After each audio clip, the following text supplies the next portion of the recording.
Boa tarde, Campus Party. Sou Rafael Figueroa, privilégio estar aqui falando para todos esses cérebros e contar um pouquinho da nossa história nesses 10 anos, como a gente vem revolucionando a saúde através da jornada do paciente e inteligência artificial.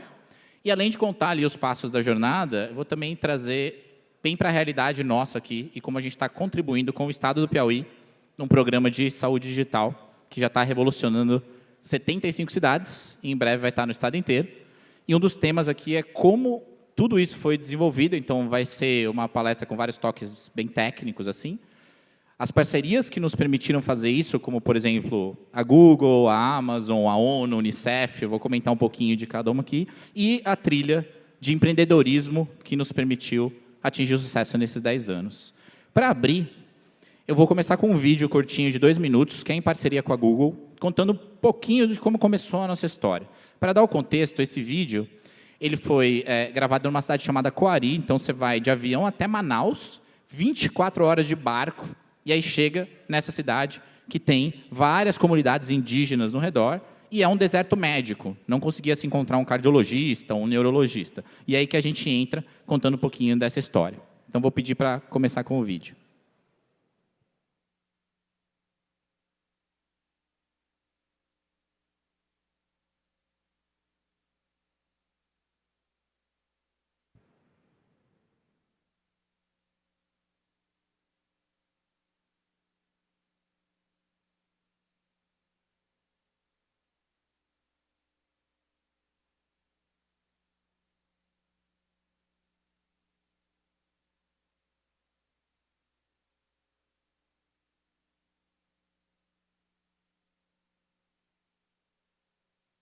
Tem vídeo? Bom, o vídeo não funcionou, né? Problemas técnicos no evento de TI, é bem comum, só para ser um pouco irônico, mas era só para dar uma corzinha. Eu vou contar o case aqui ao longo dos slides, sem problema.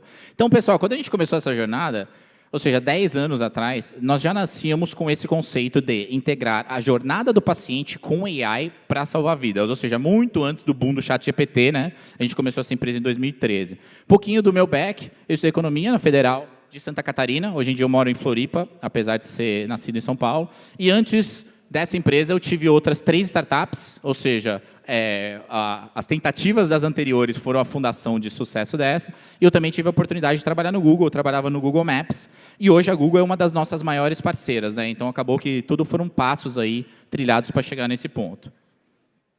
Os problemas que nós atuamos, primeiro, são os desertos médicos, ou seja, quando você sai das grandes capitais, dos grandes centros, é difícil encontrar médicos especialistas.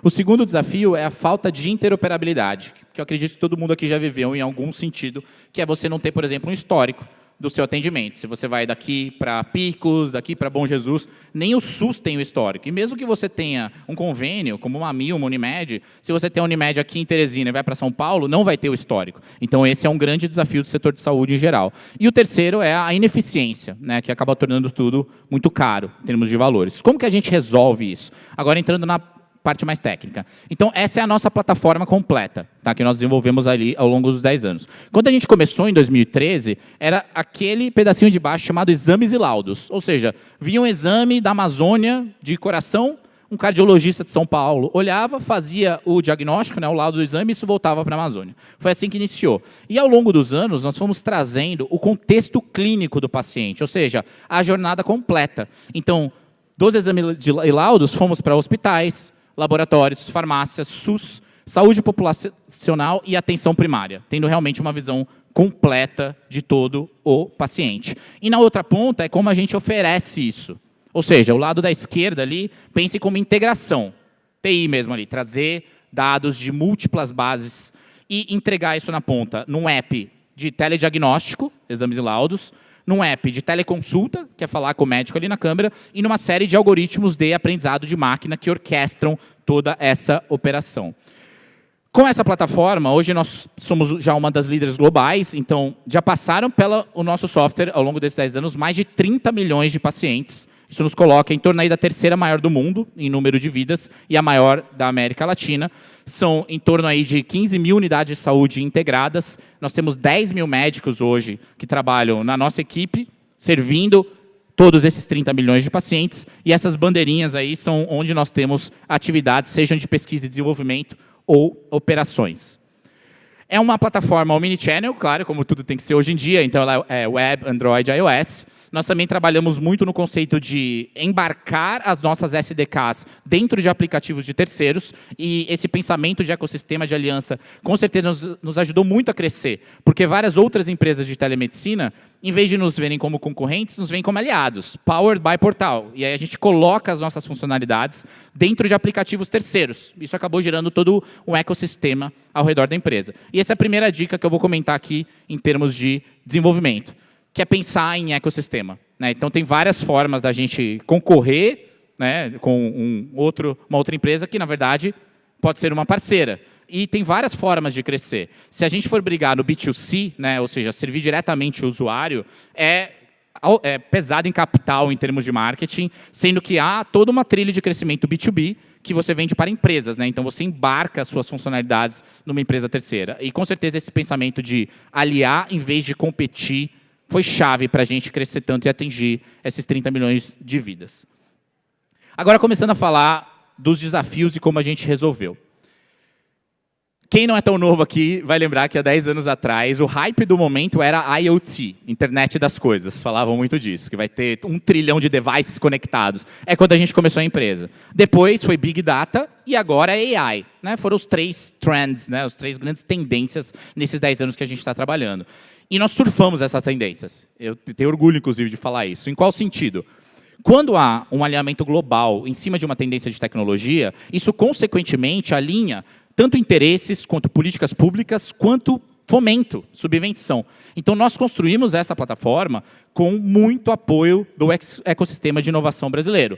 Então, FINEP, Ministério da Ciência e Tecnologia, CNPq, FAPESP, a gente pegou vários FAPESP, que é a Fundação de Amparo à Pesquisa do Estado de São Paulo, assim como tem a FAPEP aqui, do professor Xavier, né, que é a Fundação de Amparo à Pesquisa do Estado do Piauí, e todas essas agências, elas querem ver inovação, elas querem certeza. Então, quando você precisa testar uma hipótese, ali é um caminho onde você consegue o capital semente para testar. Então, nesse exemplo aqui, o primeiro, quando a gente viu que os aparelhos médicos não integram, ou seja, a GE não fala com a Siemens, que não fala com a Philips, que não fala com os sistemas brasileiros, isso gera uma série de silos de dados. E isso é proposital. A GE não quer integrar com a Siemens, não é que eles não têm engenheiros para fazer isso. O que gera um efeito lock-in, que é quando o seu hospital inteiro acaba sendo de uma marca só, né? E eles dificultam propositalmente isso. A gente percebeu que esse era um dos maiores gargalos de adoção em larga escala da saúde digital, isso em 2013, tá? Quase 11 anos atrás. E aí captamos ali os nossos primeiros fomentos. O primeiro foi um CNPq de R$200 mil, através do Startup Brasil, onde a gente focou os 200 mil para interoperar aparelhos médicos. E aí funcionou muito bem o primeiro fluxo, e hoje, em torno de 4 mil integrações depois, nós cobrimos 90% de qualquer modelo e marca de equipamento. Então, não importa o equipamento, a gente consegue integrar. 3 benefícios que isso trouxeram.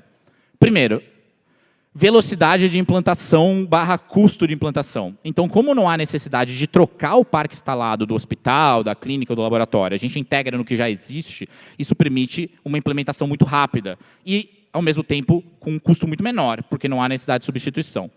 Segunda grande vantagem aqui, vamos chamar da teoria da mudança. Quando você leva uma tecnologia disruptiva para um ambiente conservador, como é o caso da saúde, da educação, né, que são verticais mais conservadoras, há uma necessidade toda de mudar a mentalidade, o mindset. Não é o caso aqui.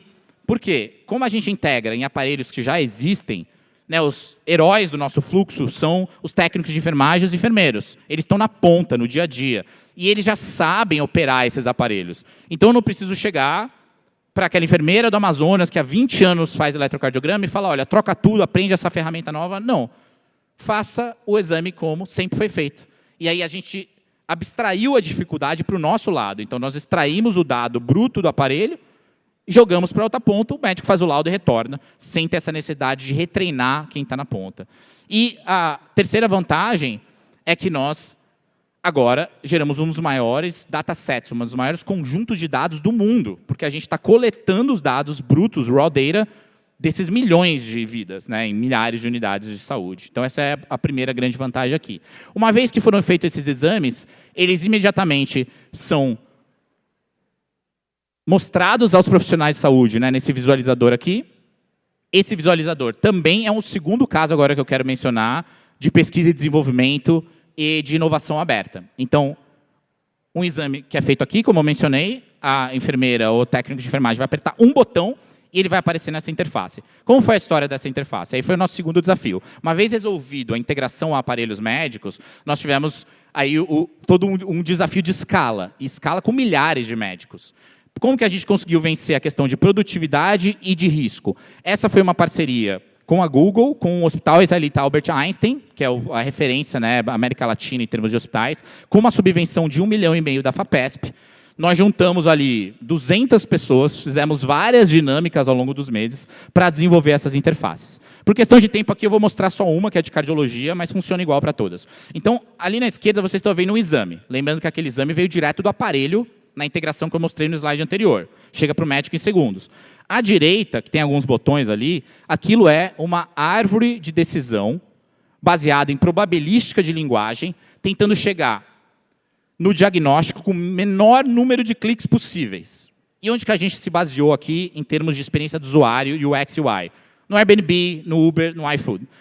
Hoje, no Airbnb, você consegue literalmente reservar um castelo com 3 cliques. Assim como no Uber, você consegue pedir um Uber para sua casa com 2 cliques. É 3 cliques se for um endereço novo. Mas raramente vão ser mais de 3 cliques. E eu sugiro todo mundo internalizar isso. 3 cliques para reservar no castelo. Né? Por que a gente precisa de 20 cliques, às vezes, para fazer uma prescrição eletrônica no app? Não faz sentido. Então, a gente foi removendo cada um desses cliques. Então, nesse exemplo aqui, imagina que o cardiologista, que está lá em São Paulo, aqui em Teresina, atendendo Bom Jesus, por exemplo, que é um caso que acontece, ele não vai digitar um texto livre mais. Ele vai bater o olho ali no exame, já sabe o que é. Em vez de descrever, ele vai clicar arritmia, próximo. Taquicardia, próximo. Bloqueio do ramo esquerdo, próximo. Então, a gente mapeou, junto com Einstein e todos esses parceiros, essa probabilística de palavras mais usadas por doença e por modalidade médica e conseguiu acelerar muito. Então, 3 vantagens, novamente, dessa pesquisa e desenvolvimento. A primeira, produtividade. O mesmo médico que trabalhava com a gente em 2013, agora em 2024, ele faz 10 vezes mais atendimentos por hora. 10x, 10 vezes mais. Segunda vantagem, o custo unitário de produção, ou seja, o custo unitário por diagnóstico, caiu em até 90%. Afinal, se você faz 10 vezes mais por hora, o custo daquele diagnóstico especificamente cai em até 90%, o que permitiu a gente escalar e ter um preço muito competitivo, que inclusive consegue atender o SUS. E a terceira vantagem, aí indo muito para o nosso mundo aqui de TI, né, eu não tenho texto livre nessas dezenas de milhões de diagnósticos que eu tenho. Né? Então, texto livre é muito ruim para trabalhar com inteligência artificial, certo? Aqui não. Esse dado é todo estruturado. Cada botão daquele está ligado com o Código Internacional da Doença CID-10 e 11, com a terminologia médica SNOMED. Isso significa que agora eu tenho, diria, uns 60 milhões de pares entre exame e diagnóstico. Exame e diagnóstico. Aí o que isso nos permite? Nosso próximo salto, modelos de aprendizado de máquina.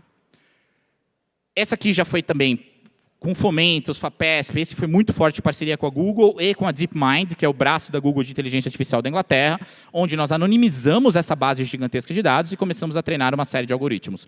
O conceito aqui é visão computacional. Então, são redes neurais profundas, CNNs, então de 150 camadas, onde ela aprendeu com todos os dados da internet, bilhões de imagens, e aí a gente especializa ele com os nossos milhões de imagens médicas. Então, você dá lá 1 milhão de exemplos de um raio-x normal, 1 milhão de exemplos de um raio-x com pneumonia, 1 milhão com nódulo. Quando o algoritmo vê um novo, ele aprendeu a extrair aquele padrão. E qual que é o fluxo que, inclusive, roda aqui no Piauí?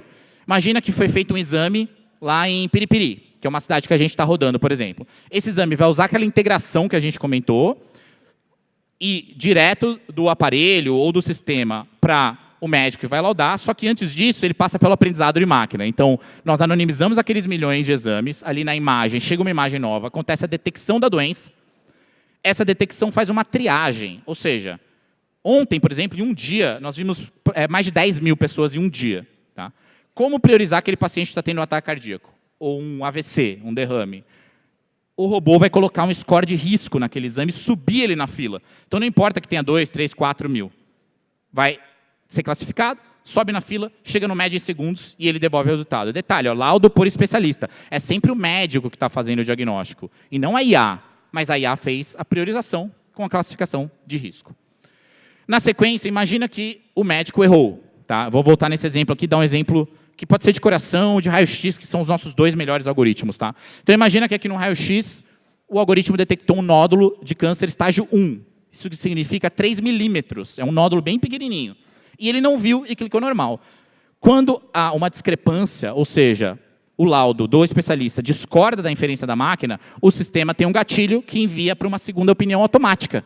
Aí um segundo médico vai conferir aquele exame. E se todos discordarem, ainda manda para um terceiro. Tá? Então, com isso, a gente conseguiu aumentar a produtividade, priorizar as emergências e aumentar a qualidade, reduzindo o erro médico. Então, eu vou dar 2 números aqui.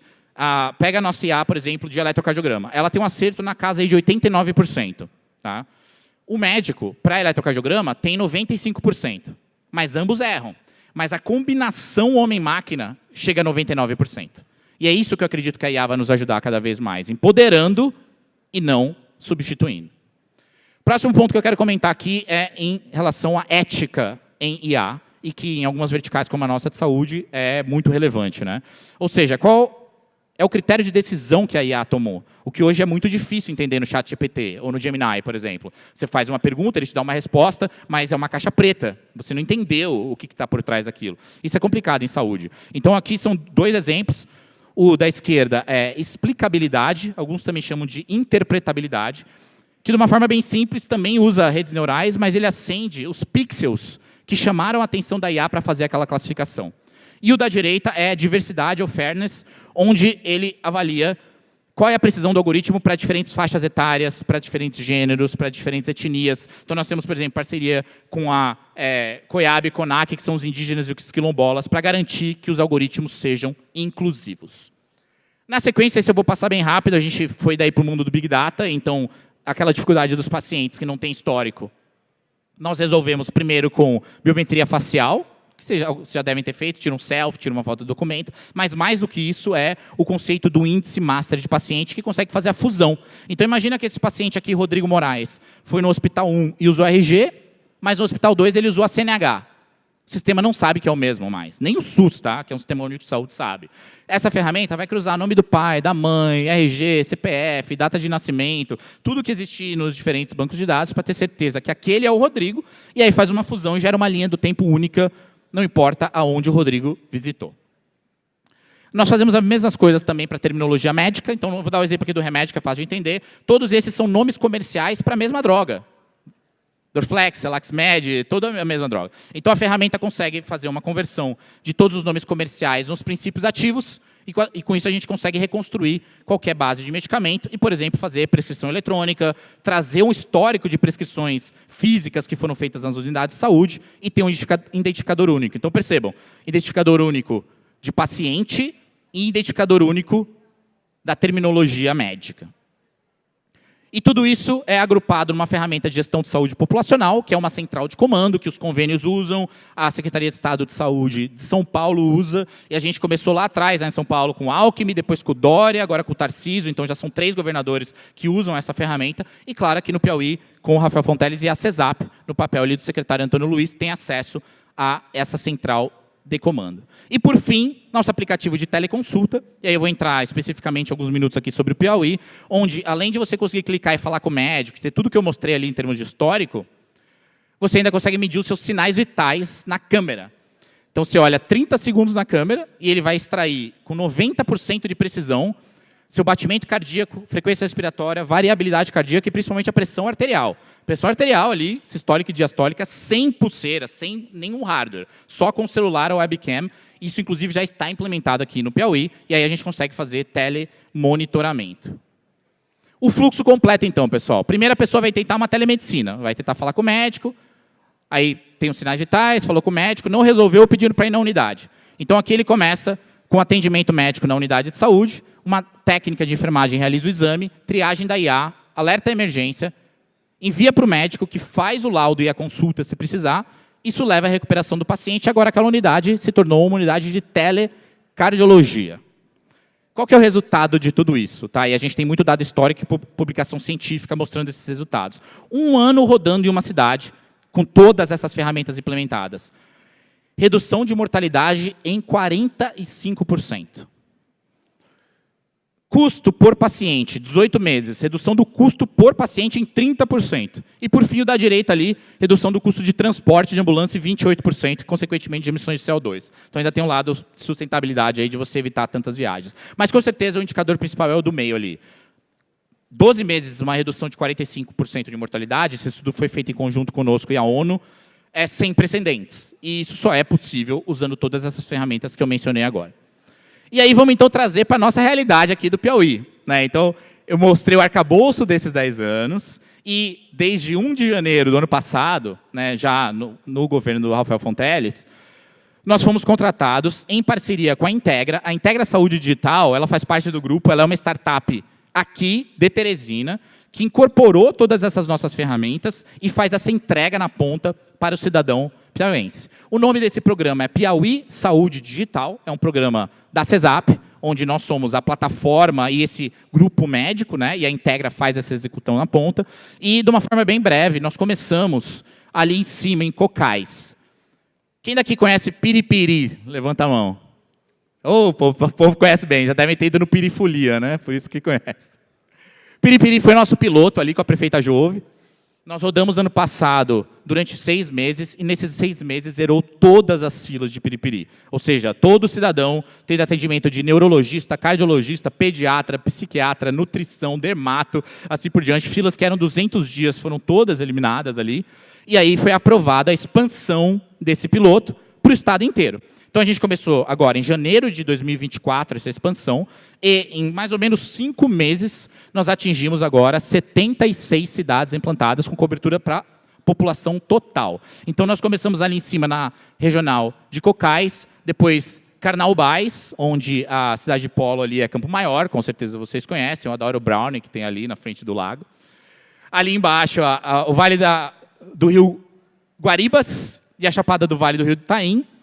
Ali embaixo a Chapada das Mangabeiras, e nós instalamos essa semana em Picos, tá? Acabou de instalar em Picos. Qual que é a projeção disso? Ainda esse ano, 100% da população do estado está coberta. Tá? Em breve vai chegar em todos, se vocês estão fora dessas regionais. Um pouco dos resultados, além das 76 cidades ali. Então, o Piauí Saúde Digital, ele oferece teleconsulta 24 horas. Então, em todos esses locais que eu mostrei, o cidadão pega o app e fala com o médico 24 horas. E se ele for na unidade de saúde, ele vai ter os especialistas, vai ter os telediagnósticos. Então, você faz um laudo de eletrocardiograma, de raio-x, de mamografia, de tomografia no mesmo dia, tá, em todas essas regiões. Vai falar com o médico também no mesmo dia. E ainda as prefeituras têm acesso àquela ferramenta de saúde populacional que eu mostrei, para ter uma ideia do todo, os indicadores e etc. Resultados em termos de filas, tá? Em Piripiri, a fila média era 200 dias, tá? Então, se você precisava de um neurologista, por exemplo, eram 200 dias para poder falar com ele. Entre agendar consulta, exame, etc., agora são minutos, tá? A gente foi de 200 dias para minutos. Então, realmente foi bem disruptivo. E é isso que está sendo espalhado agora pelo estado inteiro. No total, 56 mil pessoas foram atendidas aí nesses meses, né? São questão de meses ainda, então já é um número sem precedentes. Tempo médio de espera, são 7 minutos para falar com o médico, 7 minutos. Para você ter um laudo de eletrocardiograma, ou seja, um cardiologista olhar o seu coração e dar um laudo. Tempo médio de espera, 3 minutos.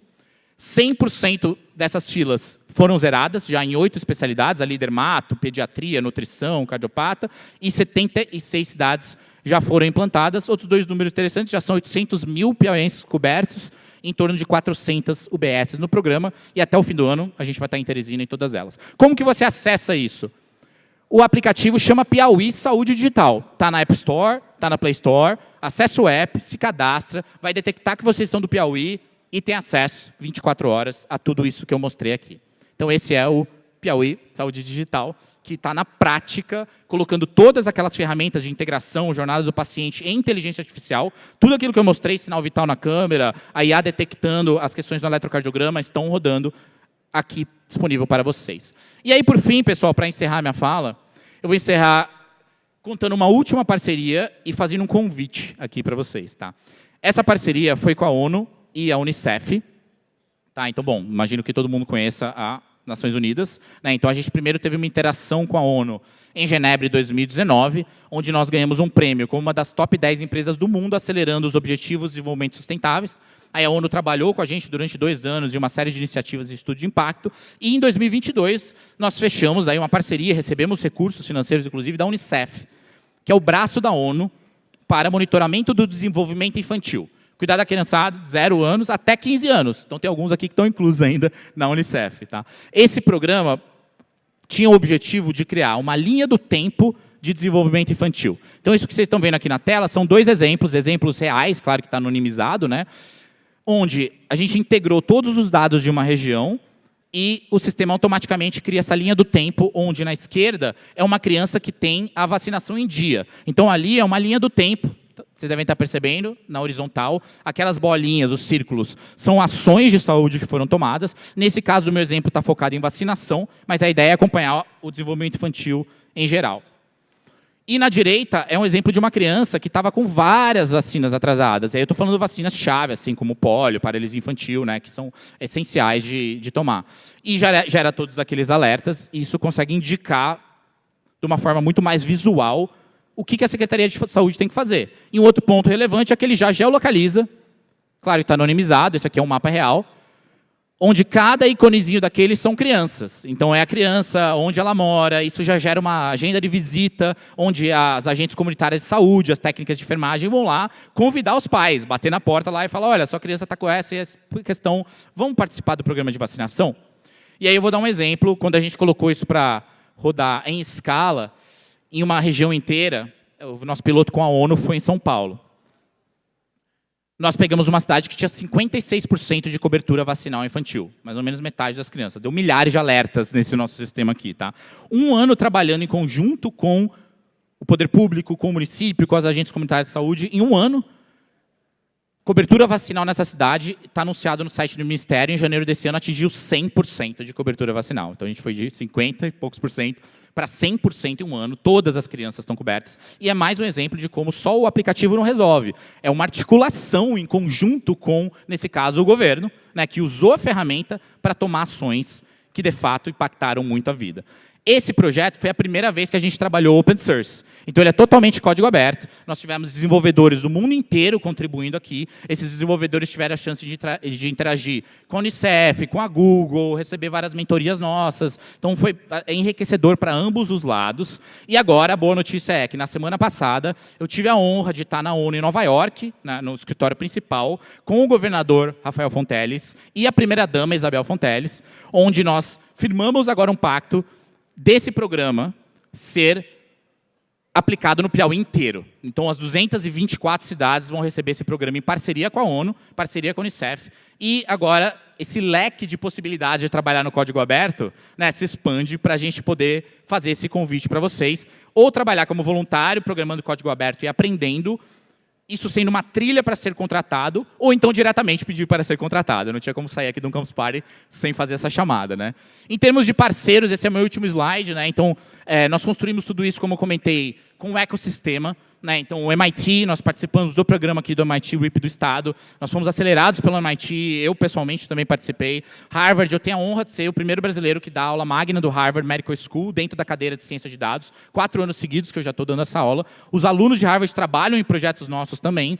A Google, como eu comentei, é uma das maiores parceiras. Essas iniciativas de código aberto, a Google apoia em conjunto, dá créditos de nuvem para vocês poderem experimentar. Comentei ali do Piauí Saúde Digital e da Integra. Aí, por questão de tempo, não vou entrar em todos os nomes aqui. Vale a pena comentar um pouquinho ali, um pouco mais da Unicef, só para deixar esse gancho no final. Então, meu último slide que eu vou passar aqui vai ter um QR Code. Fiquem à vontade para tirar uma foto. Nós também estamos com stand, tá, no segundo andar aqui da Portal, que tem esse QR Code lá, tá, tem nosso pessoal está lá, tem programadores nossos que estão lá também. Venham conhecer mais, venham conversar, para que a gente trabalhe em conjunto na nossa missão de garantir o acesso universal à medicina de qualidade. Muito obrigado.